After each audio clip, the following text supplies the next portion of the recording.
Hello കൂട്ടുകാരെ, എല്ലാവർക്കും പ്രിയാസ് കലവറയിലേക്ക് സ്വാഗതം. ഇന്ന് ഞാനിവിടെ ഉണ്ടാക്കാൻ പോകുന്നത് ഒരു ട്രഡീഷണലായിട്ടുള്ള കേരള സ്റ്റൈൽ മത്തിത്തോരനാണ്. അല്ലെ ചിലർ മത്തിപ്പീര എന്ന് പറയും, ചിലർ മീൻ തോരൻ എന്ന് പറയും, അല്ലെ മീൻ പറ്റിച്ചത് എന്ന് പറയും. എന്നാൽ വീഡിയോയിലേക്ക് കടക്കുന്നതിന് മുമ്പേ എൻ്റെ ചാനൽ സബ്സ്ക്രൈബ് ചെയ്തിട്ടില്ലാത്തവർ സബ്സ്ക്രൈബ് ചെയ്യുക കേട്ടോ. ലൈക്ക് ചെയ്യുക, ഷെയർ ചെയ്യുക, കമൻറ്റ് ചെയ്യുക. ആവശ്യമുള്ള സാധനങ്ങൾ ഇത് 1/2 കിലോ ചാളയാണ്. ചിലയിടത്ത് മത്തി എന്ന് പറയും, ചിലയിടത്ത് ചാളയെന്ന് പറയും. അത് വെട്ടി തേച്ച് കഴുകി ഞാൻ വെള്ളത്തിലിട്ട് വെച്ചേക്കാണ്. ഉളുമ്പ് മാറാനെ കൊണ്ട് കുറച്ച് കുടംപുളിയും കൂടി ഇട്ട് വെച്ചേക്കും. ഞാനിത് വലിയൊരു മുറി തേങ്ങയാണ് എടുത്തേക്കുന്നത്. പകുതി തേങ്ങ ചതയ്ക്കാനും പകുതി ചതയ്ക്കാതെ ഇടാനാണ്. ഇതൊരു 4 പച്ചമുളക്, ഒരു ചെറിയ സവാള, 4 കഷ്ണം വെളുത്തുള്ളി, 1 ടീസ്പൂൺ കുരുമുളക്, 1 ടീസ്പൂൺ മഞ്ഞൾപ്പൊടി, 1/2 ടീസ്പൂൺ ഉലുവാപ്പൊടി. ചെറിയുള്ളി ഉണ്ടെങ്കിൽ ചെറിയുള്ളി ചേർക്കാൻ. ചെറിയുള്ളി ഇല്ലാത്ത കാരണം ഞാനൊരു ചെറിയ സവാള, 1 കഷ്ണം ഇഞ്ചി, 10-15 പച്ചമുളക്, ഒരു 2-3 കതിർപ്പ് കറിവേപ്പില. ഈ ഇഞ്ചിയും പച്ചമുളകും സവാളയും പൊടിയായിട്ട് അരിഞ്ഞ് ചേർക്കാനുള്ളതാണ്. ഇതും പച്ചമുളകും കുരുമുളകുമാണ് മീൻ എരിക്ക് കൊടുക്കുന്നത്. 4 കഷ്ണം കുടംപുളി, ആവശ്യത്തിന് ഉപ്പ്, വെളിച്ചെണ്ണ, ലേശം വെള്ളം. ഇത് ഇഞ്ചിയും പച്ചമുളകും സവാളയും കൂടെ ഞാൻ പൊടിയായിട്ട് അരിഞ്ഞാണ്. അതിലേക്ക് ചതച്ച് വെച്ചേക്കുന്ന വെളുത്തുള്ളി, കുരുമുളക്, ചെറിയൊരു കഷ്ണം സവാള, തേങ്ങ വെച്ച തേങ്ങയും ചതയ്ക്കാത്ത വെച്ച തേങ്ങയും, മഞ്ഞൾപ്പൊടി, ഉലുവാപ്പൊടി, കുറച്ച് ഉപ്പും ഇതെല്ലാം കൂടി ഇട്ട് നന്നായിട്ട് മിക്സ് ചെയ്യുക. കുറച്ച് ഉപ്പും കൂടി ഇടുക. ഉപ്പും കൂടി ഇട്ട് നന്നായിട്ട് മിക്സ് ചെയ്യുക. വെളിച്ചെണ്ണ അല്പം ഒഴിക്കുക.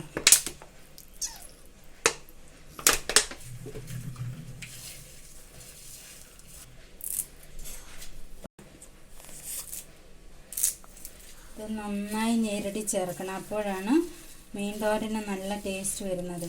തേങ്ങ അധികം അരയ്ക്കരുത്. ചെറിയ പീരയാണ്, ചതയ്ക്കേണ്ട കാര്യമില്ല. ലേശം വെള്ളം കൂടി ഒഴിച്ച് നന്നായി ഒന്നുകൂടെ മിക്സ് ചെയ്യാം.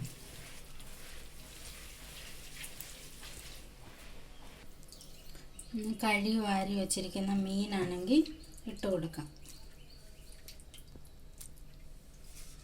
വെക്കാൻ ചെറിയ മീനാണ് നല്ലത്. നെത്തോലി, ചാള, ചെറിയ മത്തി അങ്ങനെയുള്ള മീനാണ് നല്ലത്. ഇതിട്ട് നന്നായി നമ്മൾ ഫസ്റ്റ് ഈ അരപ്പെല്ലാം കൂടി ഇട്ട് ഇളക്കി കൊടുക്കുമ്പോൾ ഉപ്പ് വേണമെങ്കിൽ നോക്കാം. ഇതിൻ്റെ കൂടെ കുടംപുളിയും കൂടി ഇട്ട് കൊടുക്കാം. എന്നിട്ട് അല്പം വെള്ളം കൂടെ, ഒത്തിരി വെള്ളം ആകരുത്, കുറച്ച് വെള്ളമേ ആകാവുള്ളൂ. ഇത് മീനിൻ്റെ വെള്ളം കൂടെ ഇറങ്ങി വെന്തോളും. ഇത്രയും വെള്ളം, കുറച്ച് വെള്ളം മതി. ഇനി മീനിൽ നിന്നും വെള്ളം ഊറി വരും, അങ്ങനെ വേകും. അടുപ്പിൽ വെച്ച് കൊടുക്കാം.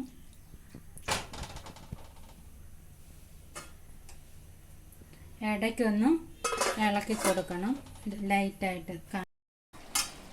ഇടയ്ക്ക് നമുക്കിത് ഇപ്പം നല്ലതായിട്ട് മീൻ വെള്ളം ഇറങ്ങിയിട്ടുണ്ട്, കണ്ടോ? ഇടയ്ക്ക് മീൻ ഇങ്ങനെ ഒന്ന് ചുറ്റിച്ച് കൊടുക്കണം. അന്നേരം അടിക്ക് പിടിക്കുകയില്ല. ഇടയ്ക്കിടയ്ക്ക് ഇങ്ങനെ ചുറ്റിച്ച് കൊടുക്കണം. അന്നേരം അടിക്ക് മീൻ പിടിക്കുകയില്ല. ഫുള്ള് വെള്ളം വറ്റുന്നിടം വരെ നമുക്ക് തീ കുറച്ച് വേവിക്കാം. ഇപ്പോൾ നമ്മുടെ മീൻ നന്നായിട്ട് വെന്തിട്ടുണ്ട്. അതിലെ വെള്ളം ഏകദേശം വറ്റിയിട്ടുണ്ട്. ഇനി അല്പം ഇതുള്ളത് ചട്ടിയുടെ ചൂടുകൊണ്ട് വറ്റിക്കോളും. ഇനി നമുക്ക് അല്പം വെളിച്ചെണ്ണ മേളിൽ ചുറ്റിച്ച് കൊടുക്കാം. അല്പം വെളിച്ചെണ്ണ ചുറ്റിച്ച് കൊടുത്തിട്ട് നമ്മൾ ഇപ്പം ഈ ചട്ടിയുടെ ചൂടുകൊണ്ട് ഇനിയും വറ്റിക്കോളും.